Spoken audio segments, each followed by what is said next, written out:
Hi Gina. Hi Ione. Hi everyone. I'm Gina, the senior editor of Polyester. And I'm Ione, the founding editor-in-chief of Polyester, and this is the Polyester Podcast, a feminist pop culture podcast dissecting the discourse on a weekly basis. Before we start, if you're a fan of this podcast, please make sure to like, rate, subscribe and review. And if you really love us, you can sign up for a podcast membership where you can join our WhatsApp chat, get access to our research each week, and get on our Instagram close friends for only £3 a month. We also now have a Substack called Non-Threatening Boys, where we'll be sharing exclusive podcast episodes on the Boy of the Hour. Do you have any reviews, Ione? We do. 5 stars, big up the girlies. Love this podcast, in spite of the patchy sound quality. Wow. Now is the perfect day for you to join us. We've invested. In brand new mics. Brand new setup, brand new room, brand new stand. Hopefully it's better. The money I've spent. The hosts have a great back and forth and joke around like genuine friends, which is lovely to listen to. Look forward to hearing your takes every week and hope that you keep creating accessible content for all. That is from Antonia Lozano in the UK. Oh, that's a lovely name, isn't it? Yeah. It's very Gina. like New Jersey. What? What the hell? That's a crazy thing to say. No, it's not. I think that's nice. Okay. What are we listening to? What are we listening to? The Polyester Podcast. You lucky devil. Shut up. What are we talking about? Today we're talking about marketing. It sounds so boring. It is boring. It's boring. No, It's not. It's actually quite interesting. When you suggested it, I was like, and then we got the research, and I was like, no, actually, you explained it to me, like what the concept was, and then I was like, okay, that does sound interesting. So, do you want to explain why you wanted to talk about marketing today? Well, I think I said on a few podcasts ago, probably many podcasts ago now, that I had a thought brewing. This is the culmination of that thought, which is that marketing is the most prescient form of creativity we have in the modern age. So I had that. I was like thinking about it. It was around when Longlegs was coming out and the marketing campaign was so good. But then I went on Reddit straight after I watched the film. It's that embarrassing. I always go on Reddit after I watch the film to like see what people say. I'm always looking up other people's thoughts because I don't know. I think that's natural. Okay. I'm in the trivia section on IMDb. Yeah, so I was on Reddit and everyone was being like, doesn't live up to the marketing campaign. The marketing campaign's brilliant, but the film doesn't live. I thought Longlegs was really good, by the way, as we all know. I've changed my mind on it. You don't like it anymore? I don't like it anymore. Why? Because it's straight. I thought the guy who made it was gay, and I was like, wow, beautifully done. I found out he's a straight man, and I was like, nah, it's shit. Might not be, though. The whole thing that his dad was closeted for his whole life. Well, surely that would make you not closeted. No, I don't know. Well, double down. Yeah. Well, anyway, so Longlegs' marketing campaign was really good, and then it was around the same time as Brat, and I was thinking, wow, marketing really is everywhere, isn't it? That basically the marketing for things is eclipsing the art of it. And then Zarina, who runs the White Pube with Gab, put up a story on Instagram from the White Pube account. I'm pretty sure it was Zarina, but if it was Gab, then there you go. Saying like, oh, the same thing, that like marketing is the most influential form of art making that we have now, because yeah, everything that's like a big cultural moment has come from the marketing, not the actual work itself. And then it just got me to thinking that we should talk about that. And here we are right now. Yeah, so cultural moments now they can't just be a natural thing. It can't just come from something being released and then someone finding it and blowing up. Yeah, like things do, but a lot of, you know how, I can't remember the last film that was like this, but loads of films, because of cinematic releases, used to gain traction like over the run, like over 6 to 8 weeks of being in the cinema, and like more people go and talk about it and word of mouth and all of that. Whereas like now these moments are kind of like back engineered, retrofitted to like create those moments. And Brat is obviously a really good example of that as well, but we've talked it to death a bit. And I think it feeds into like what we've also been saying about politicians, like trying to market so in such a more like youth culture focused way and internet focused way. And I think it also ties into just like how we use the internet in general and how the internet makes marketers of us all. Like I sent Gina a screenshot the other day that was Ilana, it was her, wasn't it, from Broad City, Ilana Glazer. Yeah. And she's on a Pinterest advert at the moment. It's like calling all marketers, like gather round. We're hosting like a Pinterest marketing conference or whatever. But obviously that's not being pushed to just marketers, because that would be like an incredibly small percentage of the population. It's literally for everyone. And I think it's kind of like the end result of us all thinking we're marketers is like the end of result of like girl boss culture, hustle culture, marketing ourselves through the internet, all of these types of things. And then combined with that, it also changes how we approach culture, because we're always approaching it through the lens of marketing, and therefore maybe we can't have like an honest or authentic experience. Yeah. Wow. No, definitely. What you're saying really reminds me of a bit in the research, which is this essay called The Post-Individual by Yancey Strickler, which kind of puts the nail on the head. Like, we're post-individualism. But this quote in it just like, oh, it made me scream. So it's quoting this other essay called Youth Mode, and it says, once upon a time, people were born into communities and had to find their individuality. Today, people are born individuals and have to find their communities. It's true. And I was like, wow. Yeah. Literally the only thing in the research where I highlighted yellow, because I was like, I need to say this out loud. And then the essay continues, the original says, this is the post-individual experience. It happens when someone accepts their individuality, but feels called for a variety of reasons, social, creative, metaphysical, financial, to seek greater meaning and context with others. Post-individualism isn't a rejection of individualism, it's a graduation from it. Yeah, it's true. And then I also think a couple of other examples that made me think about this was Beyonce's whiskey brand. Oh, it was winding me up reading it, talking about it. So Beyonce did like a GQ cover, and the strapline was the business of being Beyonce Knowles Carter, and it was basically all about the whiskey. What was winding you up? Oh, it quotes. Go on. It was specifically what she was saying. There's a quote where she says, there's a huge... I think it's her that's saying it. Yeah. Yeah. There's a huge contrast between the business journeys of men and women. Men often have the luxury of being perceived as the strategists, the brains behind their ventures. They're given the space to focus on the product, the team, the business plan. Women, on the other hand, especially those in the limelight, are frequently pigeonholed into being the face of the brand or the marketing tool. And I was like, she's trying to position herself as being like, oh, I'm doing all the marketing as well. Like, I'm the mega mind genius. And I was like, the problem with what you said, like, I agree, there's like this massive sexist divide behind it. But the truth of the matter is that the latter is true for the former. So, like, It's not that, like, women are also marketing masterminds. It's that men are also using marketing teams and no one's talking about it. Yeah, and it's kind of a bit disingenuous to come from someone like Beyonce. Like, she hasn't, like, walked into a room and gone, whiskey. We're doing whiskey. Oh, and this like, is what we're calling like it, and this is what the font is going to be. And what we could do with the label, right? We can make it a bit bigger than other labels.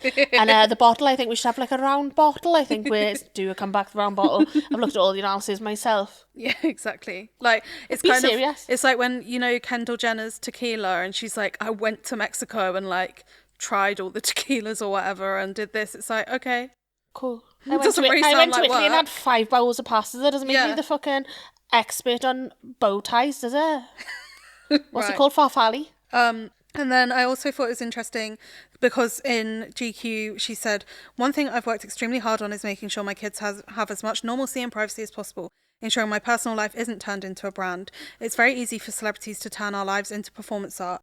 I have made an extreme effort to stay true to my boundaries and protect myself and my family. No amount of money is worth my peace.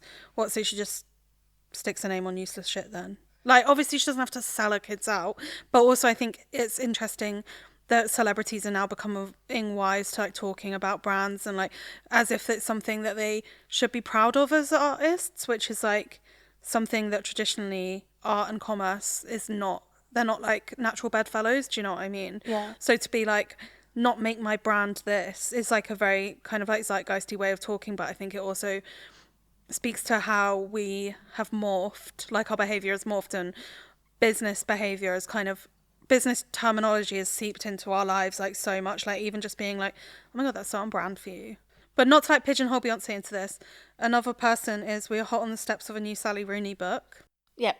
Would you like to talk to us about Eloise Hendy's piece on Sally Rooney? Yeah, so Eloise Hendy wrote this. Is that her last name, Hendy? Mm-hmm. So Eloise Hendy, friend of the pod, True. wrote for Art Review when Sally Rooney's third book was coming out. So this is before the new one. Oh, okay. It's about beautiful World, Where Are You? Which I really liked, by the way. I haven't read it.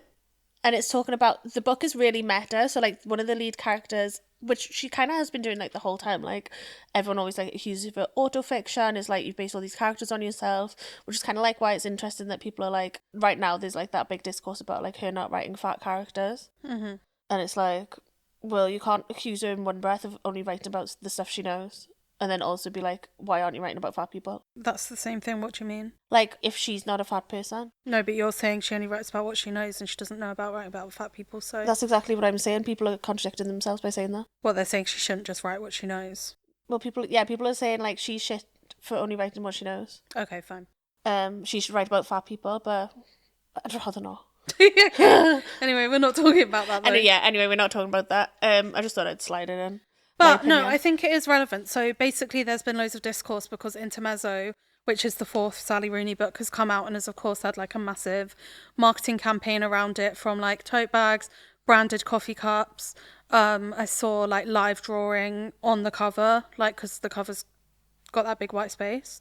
And a lot of people were being like, I saw a tweet that was like, it's not Sally Rooney that's doing this. It's like her marketing team. Like she's personally not sitting there like, oh my God, I'm desperate for a coffee cup.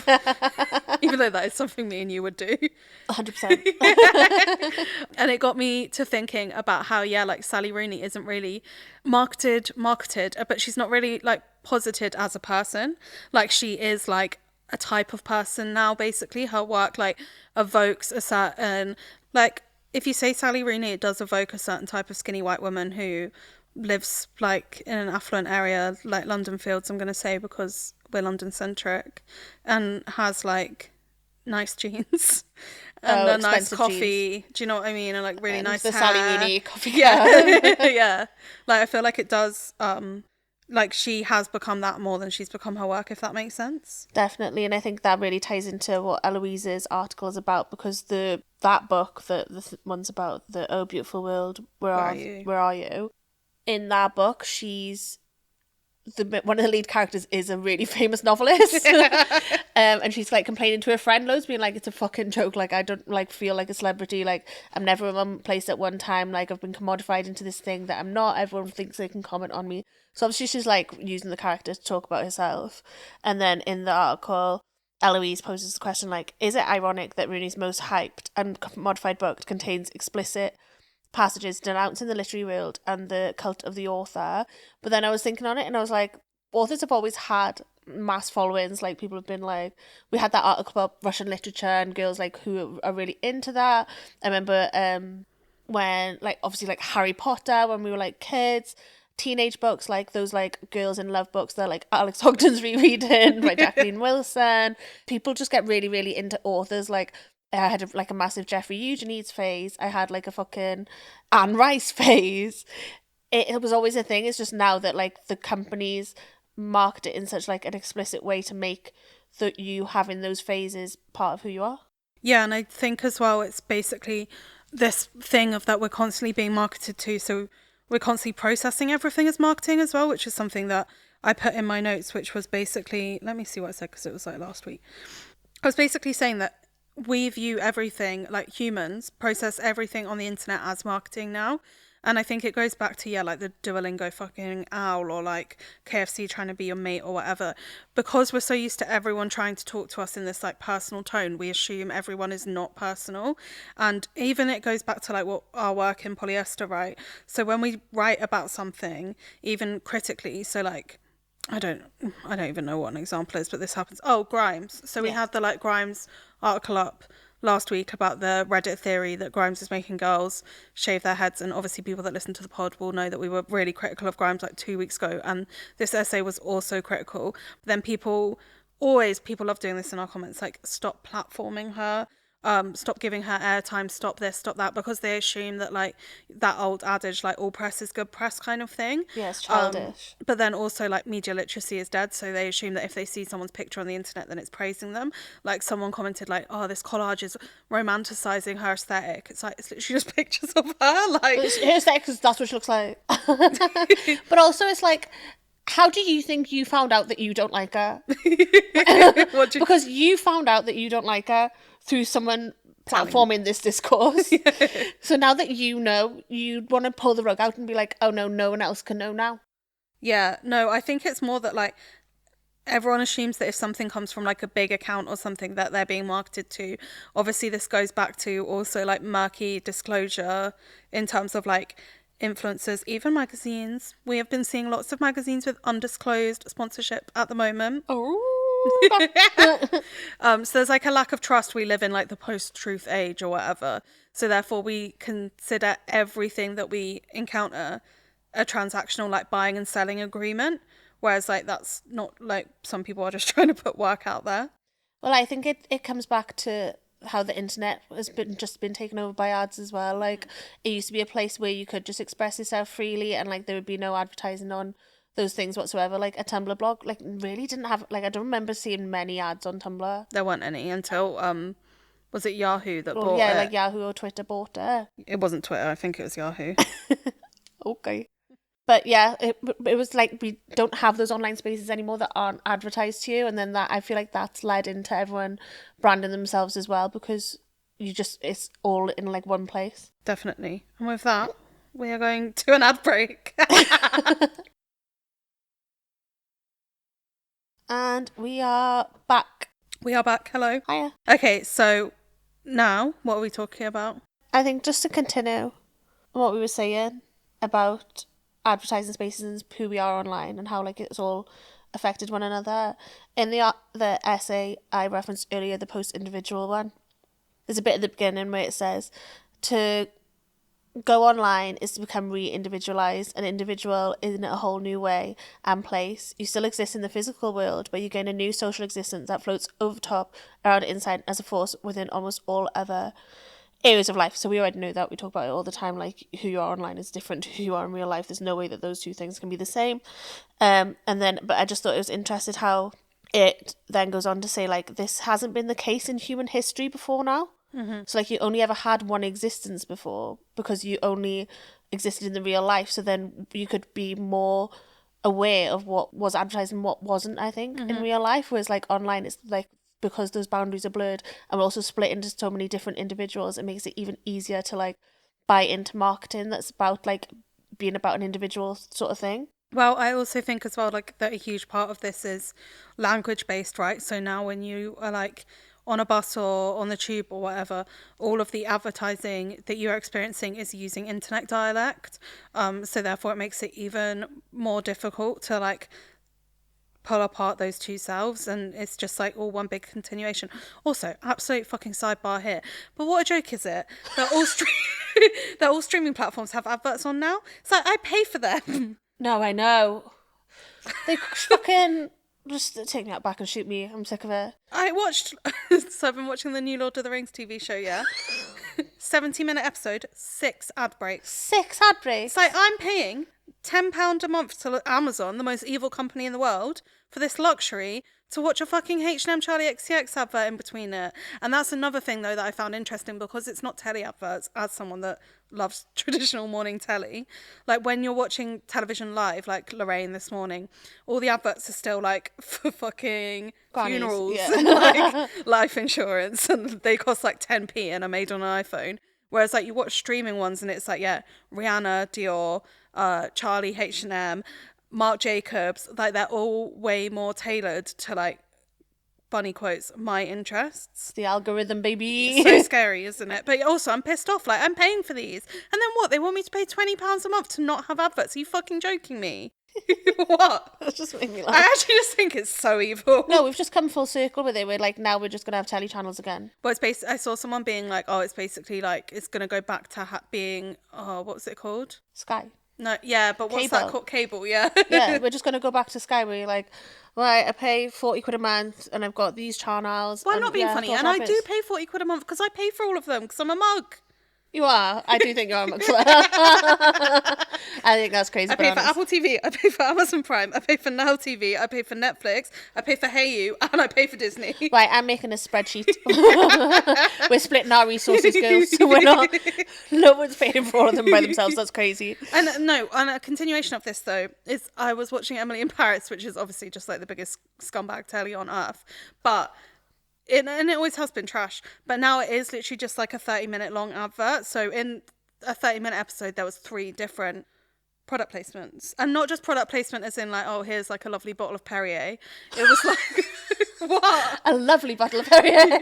it's like, there was one of them, it was like, oh, try this drink, Lillet, this off. spritz Like that I've just the Truman discovered. Show. That's what they're all like though. And then like at one point, one of them goes to sell a coat. I've already spoken about this, but really pissed me off. I haven't spoken about it on here. So one of them goes to sell a coat that their boyfriend got them because they have to pay to be on Eurovision. Anyway, they're in Eurovision on it. yeah. Maybe I'll watch it.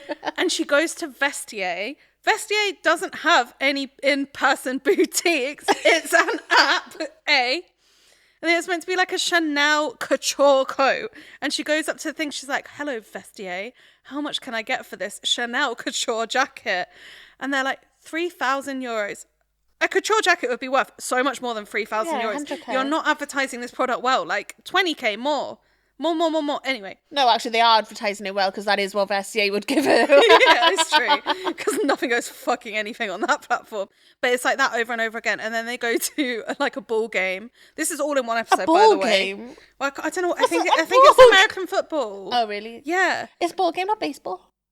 I don't fucking know. It might be baseball. It's something. I don't know what it is. They're in America. It's a fashion show. No, I they're thought in Emily in Paris. Paris. It's a fashion TV show. I don't even know if it said what Yeah, it that's is. true. They really do not need to And bother. then it's like, and now we have an ad break for like, and as in like halftime or whatever. It's like Kiss Cam with Ami Paris. They show a full Ami Paris advert, and every single thing is branded.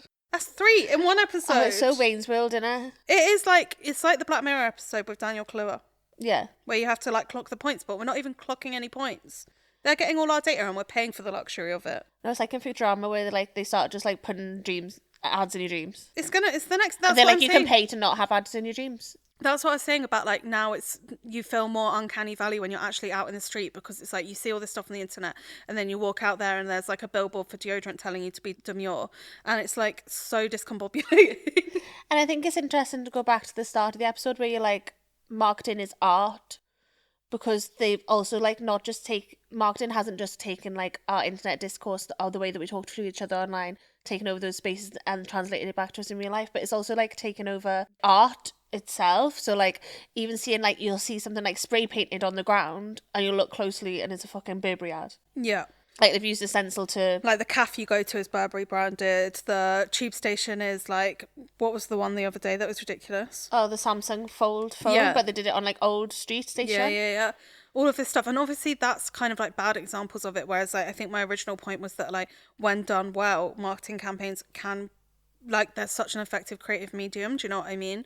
So I think there's like light and shade. Like also, we love all that shit. Do you know what I mean? Like film, music, and some, not all, TV marketing.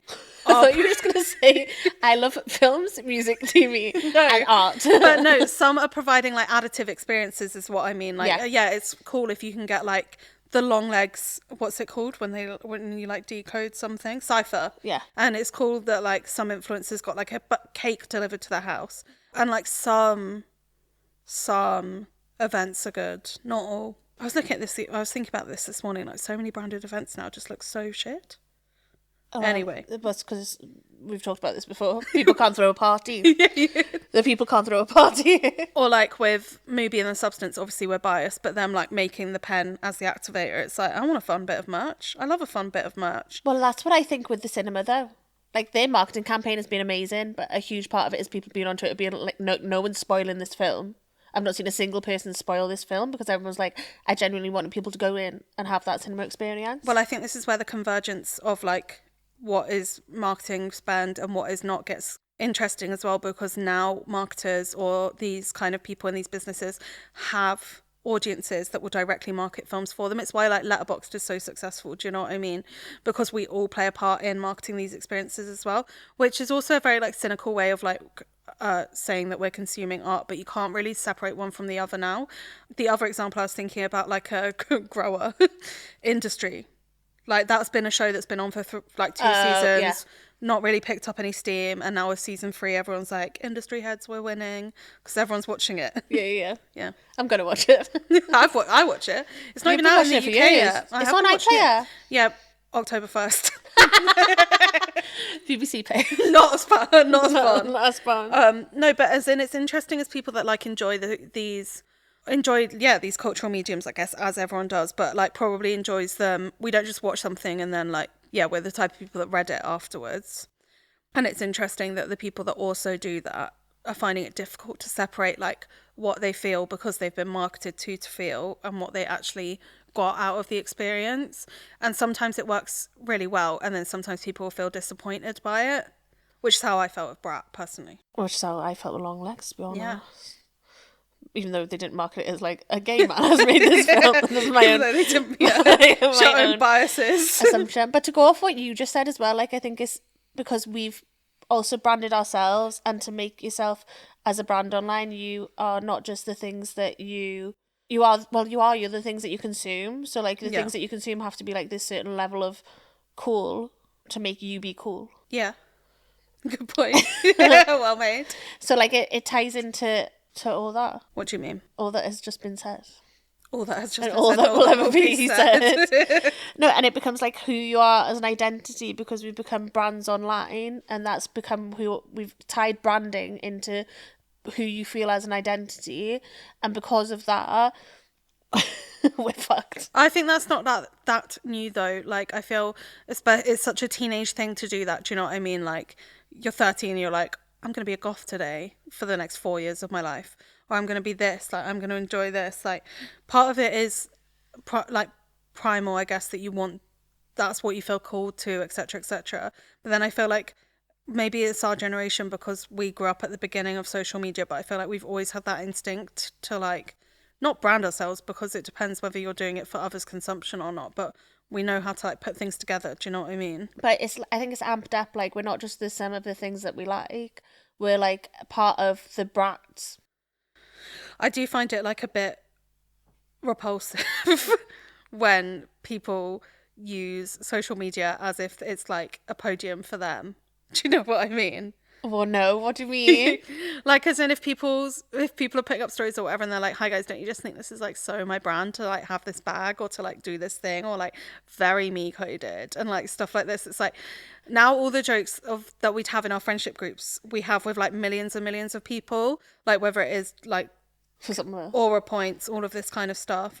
It's not just like a shorthand that you develop between people that you know and have like a, you know, rapport with. It's to everyone, but then I think it just really develops main character energy where people are like, all the 2,000 people that follow me will know this about me, that I like really like pointed shoes. Well, that's the thing, like marketing's been built to make it so that you're being understood. You're thinking that all the time though as well. Yeah, so like as a marketer, like you're thinking like, what will the people who see this take away from it? And like what will they like go home having gained from it? So stressful, like no wonder and everyone's now, like, so stressed out. I can't just be like, oh, I like this. People are like, oh, isn't it mad that people are saying that Grimes angels make people shave their head? And then people are like, well, do you condone everything she's ever done?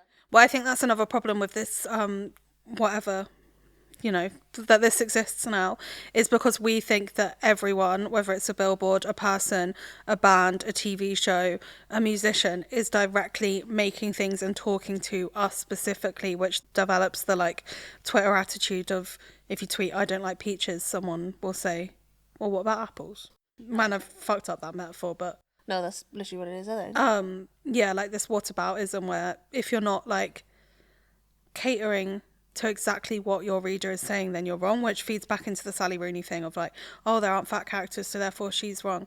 It's a dangerous way to like, obviously art should never be, you know, like fascist, homophobic, fatphobic, like all of these things. But when we put someone on a pedestal as like a type of person, we expect them to not create like work that's true to them anymore. We expect it to be like representative, like an episode of fucking Balamory or something.